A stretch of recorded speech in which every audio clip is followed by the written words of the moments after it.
Bonjour et bienvenue pour ce nouveau numéro d'Assure IT, votre magazine consacré aux technologies de l'assurance. Aujourd'hui, nous sommes à la Cité des Sciences et de l'Industrie de Paris, dans une salle consacrée au design, pour parler de la relation entre le client et son assurance.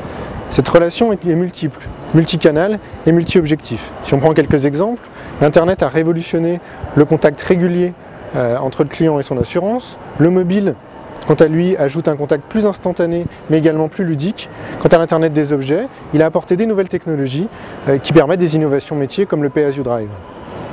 Les relations entre le client et son assurance sont donc plus denses, mais aussi plus volatiles. Nous recevons aujourd'hui Martin Coria, directeur général de Confuse France, pour nous donner son avis sur cette problématique. Bonjour Martin. Bonjour. Est-ce que vous pourriez d'abord vous présenter en quelques mots et présenter votre société? Oui, donc moi je suis Martin Coria, je suis le directeur général de Confuse en France. Confuse, c'est le leader de la comparaison d'assurance en Grande-Bretagne.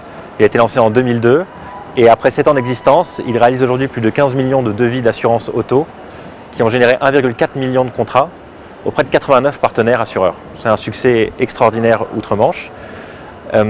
Comment ce succès est-il arrivé? Par une approche un peu iconoclaste de l'assurance en Grande-Bretagne et également des investissements publicitaires massifs qui ont fait de Confused l'une des marques les plus connues outre-Manche. Aujourd'hui, Confuse s'étend dans plusieurs pays européens et moi je suis en charge du développement en France dès ce début d'année 2010. D'accord. Est-ce que vous pourriez nous donner quelques différences entre le marché anglais et le marché français en termes de relations clients sur Internet? Alors c'est vrai que c'est des marchés très différents, c'est toujours difficile de comparer des marchés et des consommateurs très différents. En tout état de cause, en termes de souscription d'assurance, l'Angleterre a au moins 10 ans d'avance. En Angleterre, les gens sont habitués à chercher un produit en ligne, à le comparer en ligne, à l'acheter en ligne. En France, ils le cherchent en ligne, ils commencent à le comparer en ligne, mais il est encore difficile de les faire passer au stade de la souscription en ligne, bien qu'on voit une tendance qui se déclenche sur le marché français sur la souscription. En termes par contre de gestion client, la France et l'Angleterre sont assez comparables. Ils ont investi très tôt dans des technologies Internet pour être plus proches de leurs clients, offrir des actes de gestion en ligne, et ça c'est assez comparable en France comme en Grande-Bretagne. D'accord. Quel est le rôle d'un comparateur par rapport à un contact direct avec son assurance?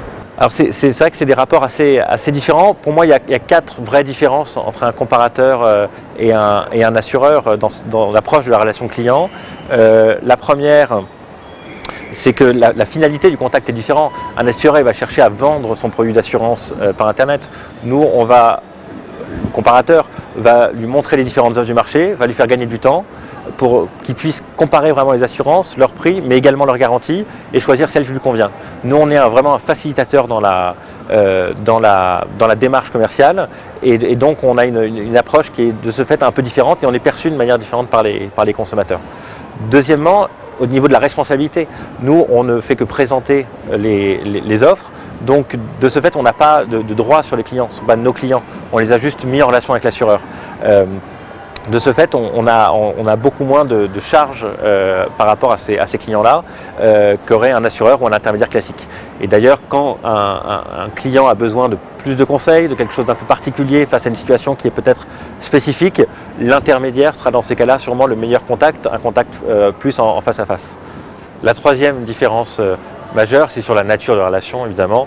Nous ne sommes qu'un point de passage entre l'internaute qui cherche une assurance et son assureur, mais après, une grosse partie du travail reste encore à la charge de l'assureur ou du courtier avec qui on va le mettre en relation. Et dernière vraie différence entre un comparateur et un assureur dans le cadre de la relation client, c'est la masse de données qu'on recueille. Nous, un comparateur va recueillir beaucoup de données sur l'internaute, également sur les différentes offres d'assurance, sur les différents prix, sur l'environnement concurrentiel. Ça va être une mine de données incroyable qu'il va falloir après travailler et qu'on va pouvoir fournir à nos partenaires pour qu'ils puissent après adapter leur offre, changer un prix, voir quelles garanties sont les plus à même d'être choisies par les internautes et donc au final d'être un meilleur assureur pour ses clients. D'accord. Et comment est-ce que vous voyez la relation client, l'avenir de cette relation client, plus particulièrement l'arrivée du mobile par exemple? Moi je pense qu'on est à un tournant aujourd'hui avec des nouvelles technologies qui sont en train de déferler. L'Internet c'est une force irrésistible qui prend le marché, qui prend des jeunes générations et qui se développe. Le mobile est aujourd'hui aussi offre de nombreuses opportunités, des nouveaux modes de communication, des nouveaux moyens de communication. Moi je pense qu'ils vont être vraiment au cœur de la relation client de demain. Ensuite, je ne crois pas, enfin je ne vois pas le mobile être le seul, le seul interface entre l'assureur et son client. Ça sera un outil en plus avec l'internet, avec le réseau, avec la souscription en ligne et les comparateurs par exemple. Et qu'il va falloir trouver justement comment l'intégrer.